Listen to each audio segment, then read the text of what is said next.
Bonjour à tous. Alors aujourd'hui, Ariane de Guel, discussion un peu différente, sujet un peu différent, l'approche internationale, comment les autres ont vécu cette crise. Deuxième axe, euh, arriver à faire comprendre l'importance de ce secteur maïs dans la vie, dans le socio-économique de la ville et du pays. Et troisième axe, comment ce segment, cette activité doit être acteur de son futur. Alors à elle la parole. Bonjour Ariane de Guel. Bonjour Christophe. Bonjour Ariane, 10 ans à la tête du Square Brussels Meeting Center, géré par JL Evans, un des acteurs majeurs au niveau européen de l'événementiel. Euh, première, première approche, Ariane, vous qui avez une vue plus internationale de l'événementiel, ça s'est passé de la même manière à l'étranger, en France ou dans d'autres pays européens, ou ils ont vécu ça différemment? Très étonnamment, exactement de la même manière. C'est ça qui est étonnant. C'est ça que j'ai eu la chance de participer à un très grand congrès international, qui est le congrès de l'ICA. Et là, j'ai pris le temps d'écouter les clients, les autres fournisseurs de l'événementiel à l'étranger. Et le constat a été unanime. Je ne savais pas ça, mais partout dans le monde, l'approche des pouvoirs publics par rapport au secteur événementiel a été identique. Ils ne comprenaient pas ce que c'était. Ils ne comprennent pas l'utilité du secteur événementiel dans le paysage socio-économique de leur pays, de leur destination. Donc ça a été une énorme frustration, une énorme déception pour chacun d'entre nous, parce qu'on pensait qu'on avait vraiment un rôle, qu'on était des gens utiles dans nos communautés, et ça n'a pas été perçu de cette façon-là. Donc c'était très étonnant, et quelque part, ça nous fait réfléchir, Moi, ça m'a fait réfléchir à dire, tiens, on n'est pas les seuls, toutes les destinations ont vécu ce même désaveu. Donc, comment recréer ce lien, comment recréer les ponts, finalement, avec les autorités publiques, les gouvernements, les communautés, pour que notre secteur d'activité soit utile à l'avancée et au progrès. Exact, exact. Et c'est maintenant, moi, j'ai l'habitude de dire, c'est un secteur qui regroupe énormément de métiers, énormément d'expertise, mais aussi énormément de canaux de communication différents, puisque quand nous, on a commencé à travailler avec les autorités et les associations professionnelles, ben, on s'est rendu compte que un événement n'était catégorisé qu'en fonction du nombre de personnes qui y assistent. Et ça, c'était un peu dommage parce que on passait à côté d'éléments essentiels comme tu le dis très justement, qu'est-ce que le MICE, le secteur de la communication corporate, comment est-ce que le secteur peut justement permettre la relance de ce genre de... Moi, je pense que ça passe par un travail avec ces secteurs. Il faut se mettre autour de la table, faire confiance et aller dans une direction où on a on distingue bien l'importance, que ce soit au niveau culturel, parce que je ne dis pas que le maïs est plus important que le culturel. Chaque segment de l'événementiel a toute son importance, mais ce sera vraiment essentiel de bien comprendre toutes ces professions, toutes ces spécificités pour ne pas passer à côté de justement de clés qui vont nous permettre de pouvoir redémarrer. Maintenant, par rapport à l'importance de l'événementiel dans Bruxelles, Ariane, on discutait juste avant l'enregistrement, et je disais moi, Bruxelles, est-ce que Bruxelles peut vivre sans événements institutionnels, son tissu économique? Il faut savoir qu'en 2018, par exemple, Bruxelles accueillait par jour 2,34 événements. Euh, Bruxelles sans événement institutionnel, ça peut fonctionner encore pendant une petite année, selon vous? Alors, je ne sais pas si j'ai déjà parlé de la résilience de notre activité, l'ingénierie qu'on a à se réinventer, Mmh. tout comme les institutions publiques. Les institutions publiques continuent à se réunir, mais d'une autre manière. Donc, ça ne fait effectivement pas l'affaire des commerces, des hôtels, etc. Mais néanmoins, le métier de la rencontre, l'obligation de se rencontrer, l'obligation de partager ces messages politiques, publics, économiques, scientifiques continue à exister. Et comment ça se passe? Et on voit une émergence de nouveaux acteurs dans notre activité par des événements, ce qu'on appelle virtuels ou digitaux. Donc, ces événements semi-digitaux, semi-présentiels, semi-virtuels, certains utilisent le terme de figital, d'autres utilisent le terme d'hybride, permettre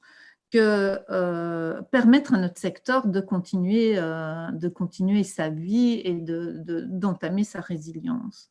Donc, qu'est-ce qu'on voit? On voit des nouveaux métiers ou des métiers qui sont mis en avant dans cette façon de se réunir, comme on fait là, toi et moi, Christophe. On se voit, mais quasiment on se voit.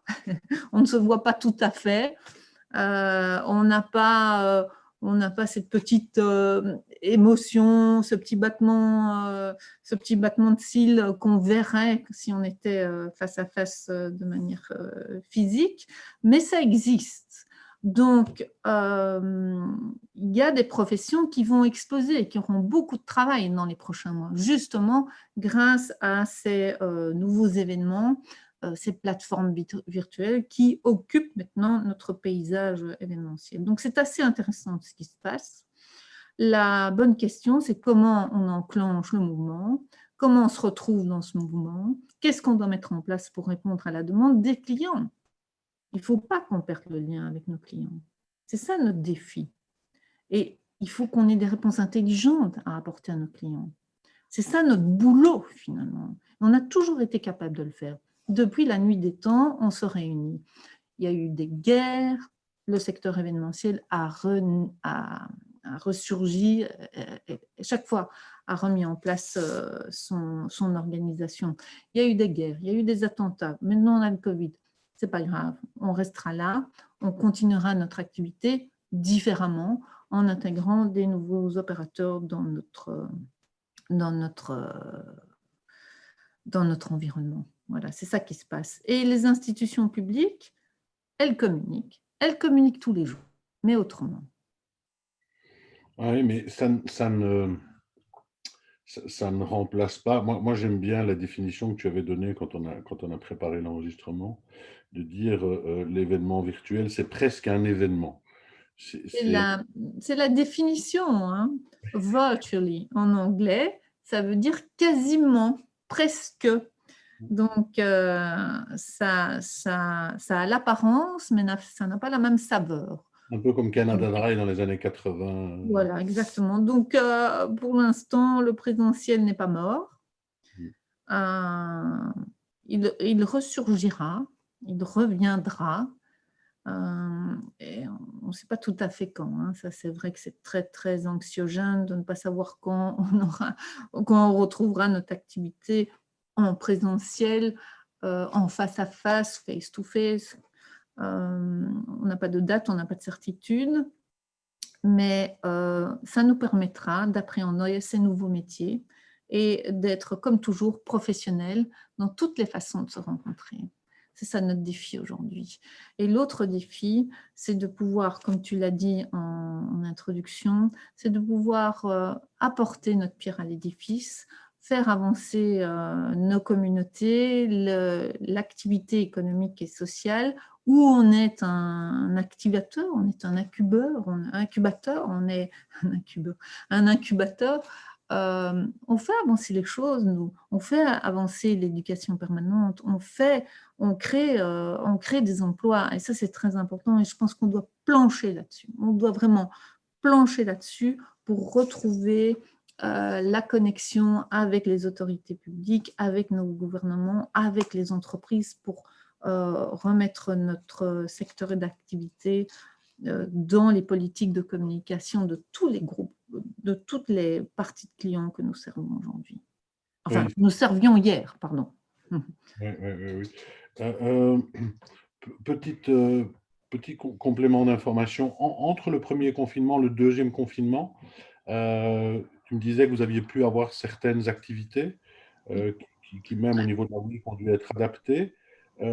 Ça s'est passé comment au niveau organisationnel pour Square? C'était un autre monde de devoir s'adapter à ces nouvelles règles ou ça s'est fait de manière assez naturelle? Notre métier, c'est organisé, donc c'est pas très compliqué d'intégrer des nouvelles règles et de les mettre en place. Donc, un événement qu'on a accueilli, enfin un événement, mais c'est pas un événement. Nous avons accueilli les examens, une partie des étudiants de la VUB Mhm. qui sont venus passer leur examen du mois de juin chez nous pendant un mois. Et donc là, la mise en place du protocole de sécurité sanitaire, ça s'est fait assez rapidement, assez intelligemment. On a suivi finalement les règlements et les recommandations qui ont été émises par les autorités publiques. Donc ça, c'était fait. Ça s'est très bien passé. Après, on a de nouveau, les mois d'été chez nous, ce n'est pas des mois propices à la réunion, que du contraire. De toute façon, avec les restrictions qu'il y a ou les empêchements, ce n'était pas possible. Et on a eu la chance de démarrer justement ces réunions, ces rencontres virtuelles, notamment avec la Week of Region, qui a quand même mené son événement avec un certain succès, vraiment, en termes d'audimat, enfin, je ne sais pas si on peut dire audimat, mais la communauté qu'ils ont touchée était bien plus importante que quand ils le font de manière en présentiel. Donc, c'est pour ça que je pense que ces deux systèmes virtuels et présentiels vont coexister et parce qu'il y a vraiment un sens à ce qui coexiste. Ils ont plus que doublé l'audience qu'ils ont approchée, donc c'est remarquable, en ayant finalement une politique de communication tout aussi efficace. D'accord. Avant de conclure, Ariane, si tu devais donner un message par rapport vers les décideurs, vers le monde politique, quel serait-il rapidement, sans, voilà, le but n'est pas de dire, enfin, donnez-nous de l'argent, donnez-nous, mais quel serait ton message pour dire, donnez-nous l'occasion d'avancer? Très brièvement, Oui, faites-nous confiance. oui. Oui, parce qu'il y a quand même enfin, moi, c'est un métier que je côtoie depuis longtemps maintenant, et c'est un secteur qui a ça de magique, c'est qu'elle a une capacité d'adaptation tout à fait Appelant inconnu. euh, exceptionnelle dans sa capacité à dire, OK, on est au point A, on doit aller au point B, on va aller 3 fois plus vite parce que c'est vrai qu'on a ce besoin en permanence de voir évoluer. Ariane, merci beaucoup. Merci pour ton temps. Merci Christophe, merci pour cette initiative, je trouve ça fantastique. Hobsman est toujours à la pointe de l'innovation, si j'ose dire. Mais même au niveau virtuel, pourtant. Même au niveau virtuel. Non, mais ravi d'avoir échangé ces mots avec toi, Christophe. Tu es vraiment un grand professionnel dans notre secteur et j'espère qu'on pourra encore travailler ensemble longtemps. Avec grand plaisir. Merci Ariane. Bonjour à tout le monde et bonne journée. À bientôt. Au revoir. Voilà, donc, comme vous avez pu le constater, des sujets un peu différents. Un message relativement clair, c'est-à-dire faites-nous confiance, donc incluez-nous dans notre futur parce que ce sera important. Demain, on change de secteur, on va vers l'hôtellerie. Emmanuel Didion, qui est directeur général de l'hôtel Martins à Louvain-la-Neuve, qui nous donnera un petit peu sa réalité, quelle est la réalité d'un hôtel qui a 2 ans, qui a ouvert il y a 2 ans, et comment ça se passe, et surtout comment ils envisagent le futur. Voilà. Bonne fin de journée à tous et à demain. Au revoir.